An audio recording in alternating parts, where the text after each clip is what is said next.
Hola, hola mis queridos estudiosos de la anatomía, ¿cómo están? Sean bienvenidos a un nuevo video anatómico de este canal, Anatomía Fácil por Juan José Sánchez. Hoy hablaremos acerca del sistema respiratorio en general, también conocido con el nombre de aparato respiratorio.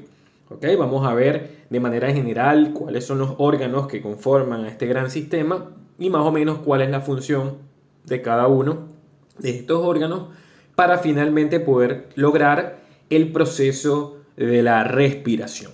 Entonces comenzamos hablando primero de qué es el sistema respiratorio en sí. El sistema respiratorio, como todo sistema o como todo aparato, que usamos la palabra aparato y sistema de manera indistinta, es el conjunto de órganos que llevan a cabo la función de poder lograr el intercambio de gases entre tu cuerpo y entre el exterior. ¿Ok? Para que se pueda dar el proceso de hematosis o el proceso de respiración. Entonces, finalmente, estos órganos lo que buscan es poder utilizar el aire o los gases que están en el medio ambiente, el que más me importa entre ellos es el oxígeno, para poder meterlo dentro de mi sangre.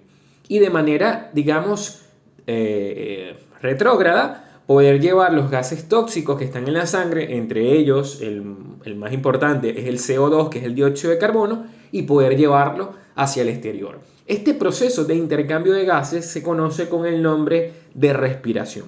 ¿Y con qué finalidad el cuerpo hace este intercambio gaseoso? ¿Por qué lo hace? Bueno, simplemente porque este oxígeno que está en el aire es indispensable para todos los procesos metabólicos del cuerpo. Todas las células, la gran mayoría, dependen del uso del oxígeno para finalmente poder generar energía y nosotros poder vivir. Aparte de eso, tenemos unos gases que si se acumulan en grandes cantidades en la sangre, como lo es el CO2 que les comenté, van a ser muy tóxicos para el organismo y pueden inclusive llegar a comprometerme la vida. Entonces, a través de este sistema yo puedo eliminar esos gases que me están siendo tóxicos. Entonces, vean que es un sistema súper importante, ya que pueden entrar sustancias que son importantes y que yo necesito, y puedo eliminar sustancias que realmente no necesito. Ahora, hay muchas maneras de dividir el sistema respiratorio. La manera, digamos, más común es de dos tipos. Primero, de acuerdo a la estructura. De acuerdo a la estructura, nosotros separamos el sistema respiratorio como un sistema respiratorio superior, también llamado por algunos autores sistema respiratorio alto, y un sistema respiratorio inferior, que por algunos autores es llamado sistema respiratorio bajo. De acuerdo a esta clasificación, vemos que, por ejemplo, las infecciones respiratorias las clasificamos en infecciones respiratorias altas, si afectan a los órganos respiratorios altos, e infecciones respiratorias bajas, si afectan, por ejemplo, a los órganos respiratorios bajos. Entonces, ¿cuáles son los órganos que forman parte del aparato respiratorio superior? Bueno, desde arriba hacia abajo vamos a tener a la nariz, vamos a tener a la cavidad nasal, vamos a tener a la cavidad bucal, porque por la cavidad bucal, si bien ingresan alimentos, también pueden ingresar y salir aires, que hay gases. Es por eso que, por ejemplo, la cavidad bucal es considerada parte del sistema digestivo, pero también parte del sistema respiratorio. Luego tenemos a la faringe, entonces tendríamos cavidad nasal, cavidad bucal, faringe, y luego la entrada a la tráquea, que se denomina la laringe. ¿Okay? Entonces, hasta la laringe, incluyéndola, nosotros decimos que es el aparato respiratorio superior. Ya todas las estructuras del sistema respiratorio que estén por debajo de la laringe son consideradas partes del aparato respiratorio inferior. Aquí les estoy señalando, por ejemplo, cavidad nasal, cavidad bucal, faringe y laringe. Ahorita vamos a ver cada una de estas zonas más o menos para que sepan qué le hace o qué función cumple dentro del gran sistema. Ahora, con respecto al aparato respiratorio inferior, entonces comienza inmediatamente después de la laringe, es decir, comienza con la tráquea. Luego, la bifurcación de las tráqueas se llaman bronquios principales. Estos bronquios principales se dividen en muchos bronquiolos más pequeños. Y finalmente, la última división es el alveolo, ¿okay? Es la parte final de la vía respiratoria. Y por supuesto, los órganos que son los que envuelven a todo este árbol respiratorio, que son los pulmones como tal, el parénquima. El parénquima. Entonces, cualquier cosa que afecte a cualquiera de estos órganos es considerado una afectación del aparato respiratorio bajo o inferior. Esta es la manera más común de dividir al sistema respiratorio. Hay una segunda manera de dividirla, aún más fácil, que es dividirla de acuerdo a su función. Recuerdan que en la anterior era de acuerdo a su estructura, ahora es de acuerdo a su función.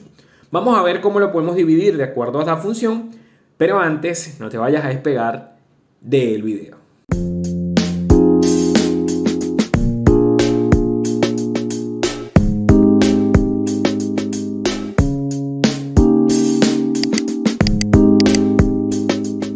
Es de vital importancia entonces que te suscribas al canal. Aquí abajo donde tú ves que dice suscribirse, le das clic y quedas suscrito a los más de 320 videos anatómicos. Nos habíamos quedado en la división de acuerdo a la función. Básicamente son los mismos órganos, solamente que lo vamos a dividir en dos grandes grupos. Aquellos que se encargan solamente de conducir el aire, pero que no hacen nada para intercambiar gases, es decir, no tienen nada que ver con el proceso respiratorio, sino solamente con el proceso de conducción del aire desde el exterior hasta la estructura que hace la respiración. Entonces, la zona de conducción va a ser desde la nariz, lo mismo que vimos ahorita: nariz, cavidad bucal, cavidad nasal, la faringe, la laringe, ¿ok? La tráquea, los bronquios principales, que aquí lo llaman primarios, pero realmente son principales. Luego los bronquiolos, que empiezan a hacer las muchas divisiones que tiene cada uno de los bronquios. Y finalmente hasta un tipo de bronquiolo que se llaman bronquiolos terminales. Hasta el bronquiolo terminal solamente el aire es conducido. ¿Ok? Hasta este nivel el aire todavía no hace intercambio gaseoso. El lugar donde el aire hace intercambio gaseoso es en dos zonas que son las denominadas las zonas de respiración, que aquí es donde sí ocurre el proceso de respiración, por eso es que lo clasificamos de esa manera. ¿Cuáles son estas zonas donde realmente hay intercambio gaseoso? Bueno, al final, es decir, en los bronquiolos de tipos respiratorios, vean que los de tipo terminales eran de conducción, ya los de tipo respiratorios son de tipo de respiración. Y luego los alvéolos, que es donde ocurre la mayor parte del intercambio gaseoso. Los alvéolos son estos saquitos que usted ve aquí. ¿Okay? En esos saquitos es donde ocurre el intercambio entre estos capilares, que tienen el sistema sanguíneo, entre oxígeno y dióxido de carbono, por así decírselo. ¿Okay? Es la manera más fácil de dividir al sistema respiratorio. Entonces, ¿qué le hace cada una de las partes del sistema respiratorio? O sea, ¿para qué sirve? Vamos a decirla de manera general. Primero comenzamos con la nariz.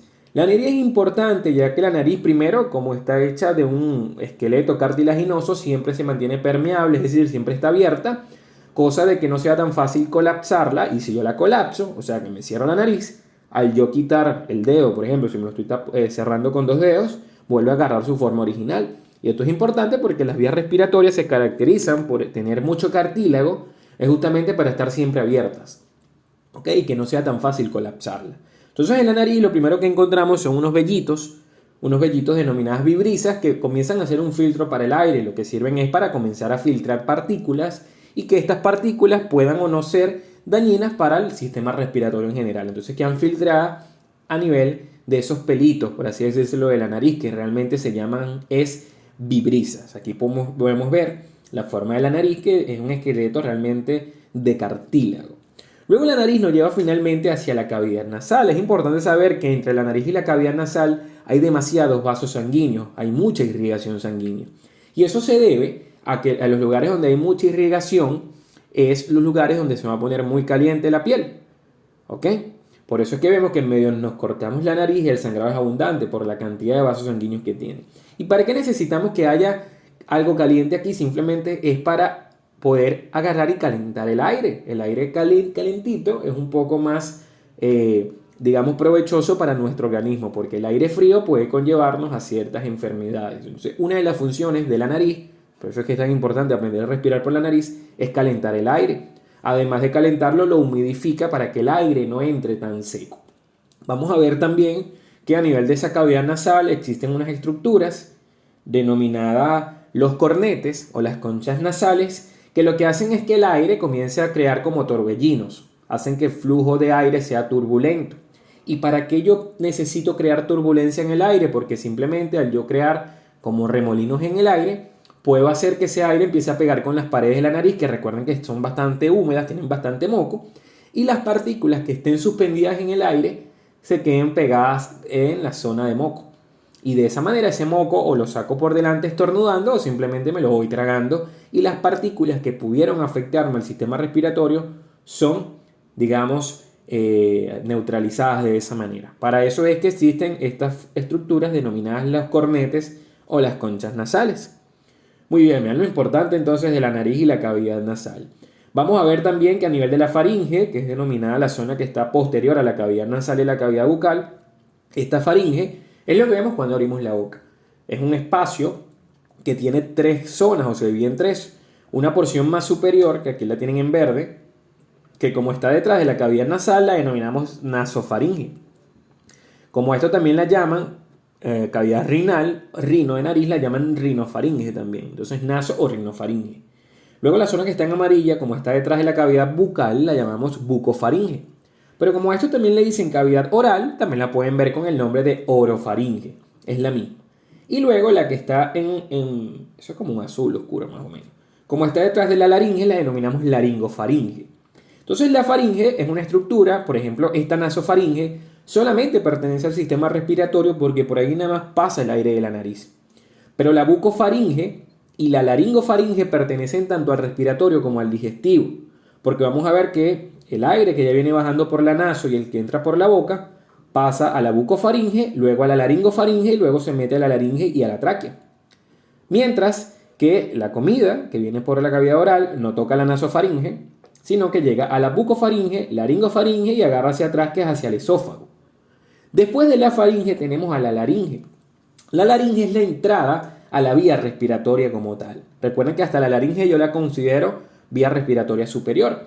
Esta laringe es importante porque tiene un cartílago en la entrada llamado cartílago de la epiglotis o epiglótico, que es el que hace que cuando yo trago, este cartílago cierra la entrada a la laringe y con ello la entrada a la vía respiratoria. Por ende, a la comida, lo que hayas tragado, supone que si tragaste porque tenías saliva o comida, ella no le queda más nada que agarrar por acá atrás hacia el esófago. ¿Ok? Entonces es la función de la epiglotis, evitar la entrada de comida hacia la vía respiratoria superior. Inmediatamente al tragar, esta epiglotis baja y cierra la entrada a la laringe. La laringe también es importante porque aparte de que sirve para el paso de aire, allí se encuentran las cuerdas vocales, entonces la fonación, la voz, tiene que ver con las cuerdas vocales que están en la laringe. No les comenté, pero la faringe realmente no le hace nada al aire, la faringe lo que hace es conducirla, la laringe también lo que hace es conducirla, tiene la función de cerrar, lo que llamamos cerrar la glotis, y tiene la función de fonación, pero en sí vean que no tiene nada que ver con la respiración hasta ahora. Luego tenemos la tráquea, que es un tubo a continuación de la laringe, que está hecho de cartílago, al igual que la laringe. Vean que la laringe tiene un esqueleto cartilaginoso, lo mismo la tráquea. La tráquea simplemente es de conducción, pasa primero por el cuello, se adentra en el tórax, no hace nada para la respiración, solamente conduce el aire. Una vez que está dentro del tórax, se bifurca, o sea, se divide en dos bronquios, que son bronquios principales derecho e izquierdo. Después esos bronquios, que siguen conduciendo aire y no tienen ninguna función, lo que hacen es dividirse múltiples veces, hasta 23, 24 veces se divide cada bronquio, y forma estructuras más pequeñas llamadas bronquiolos. ¿Ok? Finalmente esos bronquiolos se abren dentro del pulmón, dentro del parénquima pulmonar, que es el órgano en sí, el pulmón, y forman unos saquitos finales llamados alveolos. Recuerden que en esos alveolos y las estructuras que estaban antes de los alveolos, que se llamaban bronquiolos de tipo respiratorio, es donde ocurre el intercambio gaseoso. El pulmón es el órgano como tal, es el parénquima que envuelve a todo el árbol bronquial. ¿Ok? En el pulmón es donde están los vasos sanguíneos que van a hacer la hematosis, por ejemplo. Muy bien, aquí podemos ver, por ejemplo, los bronquios principales, vean cómo se bifurcan muchas veces.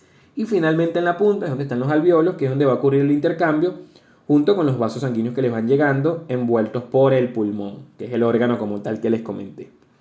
Hay estructuras, ya para terminar, con esto terminamos, que son accesorias al sistema respiratorio. ¿Qué significa? Que están en comunicación con el sistema respiratorio, tienen funciones para ayudar al sistema respiratorio, pero en sí no son parte de la vía respiratoria directa. Vamos a comenzar primero hablando de los senos paranasales, son famosos, son los que al inflamarse causan la famosa sinusitis.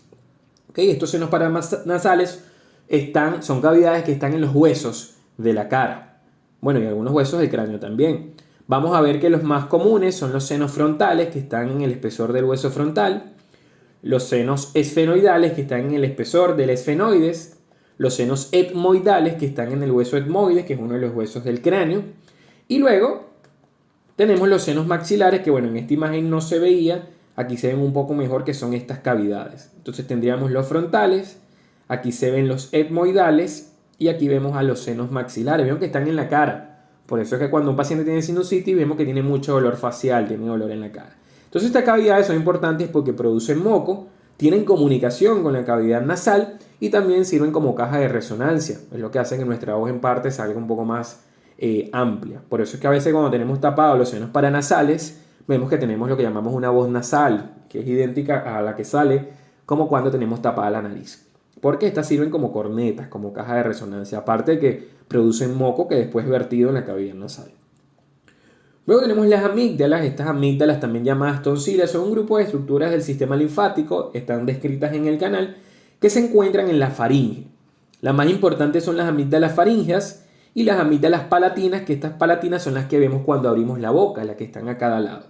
Estas faringes también son llamadas adenoides. La función realmente de estas amígdalas o tonsilas es servir como estructura o barrera inmunológica, combatiendo ciertos microorganismos que quieran entrar a la vía respiratoria y a la vía digestiva. Esa es la función de ese anillo amigdalino que se encuentra a nivel de la faringe. Luego tenemos la trompa auditiva, también llamada trompa faringotimpánica, que es una estructura que comunica la faringe con el oído medio. Usted dirá, pero ¿para qué yo comunico la laringe con el oído medio? La faringe, perdón. Simplemente es para poder igualar las presiones de a cada lado de la membrana timpánica. El problema es que a través de esta trompa auditiva fácilmente cualquier infección de la faringe puede llegarte al oído. Entonces tú eres un paciente que te llega con faringitis, a las 2 semanas te llega a la consulta, a las 2 semanas, no, a los 2 días, te llega nuevamente a la consulta con una infección denominada, por ejemplo, otitis. ¿Okay? Simplemente es por esta comunicación que existe entre la faringe y el oído medio. Vean ustedes allí, aquí tenemos la cavidad del oído medio, vemos la comunicación con la faringe. De esa manera se igualan las presiones, como la faringe está comunicada con el exterior a través de la boca y la nariz, igual a la presión dentro del oído medio como la presión que está viniendo de afuera, la presión atmosférica, al otro lado de la membrana timpánica. Esa realmente es su función. Luego el músculo diafragma es un músculo muy importante para la respiración, ya que el diafragma al contraerse aumenta o expande al tórax. Vean ustedes la imagen aquí, el diafragma contraído aumenta la capacidad del tórax y yo puedo meter aire en el proceso de inspiración. Pero luego cuando el diafragma se relaja, él adopta una forma de cono, empuja los pulmones hacia arriba, disminuye el volumen de la cavidad torácica y al pulmón no le queda más nada que el aire, que sacar el aire en el proceso de expiración. Entonces este músculo diafragma separa al tórax del abdomen y es muy importante para la respiración. Por último, bueno, la pleura es una estructura que envuelve a los pulmones, no tiene nada que ver con la respiración, pero cualquier patología o enfermedad que me afecte a la pleura probablemente me comprometerá el proceso de respiración. Es esta membrana blancuzca que usted ve que está envolviendo a cada pulmón. Y aquí la podemos ver de manera transparentosa. De hecho, hay un espacio que queda entre el pulmón y la pleura llamada cavidad pleural, la cual contiene un líquido pequeñito como lubricante llamado líquido pleural. Esto sirve para que cuando los pulmones se expandan y se relajen, no choquen tan fuerte con la pared torácica, sino que más bien se deslicen, porque ese líquido es bastante, digamos, baboso, por así decirlo. Entonces esto fue todo el video de sistema o aparatos respiratorios. No olvides suscribirte al canal, dale like al video si te gustó y puedes buscarme en Instagram en @JuanPisoSánchez1315.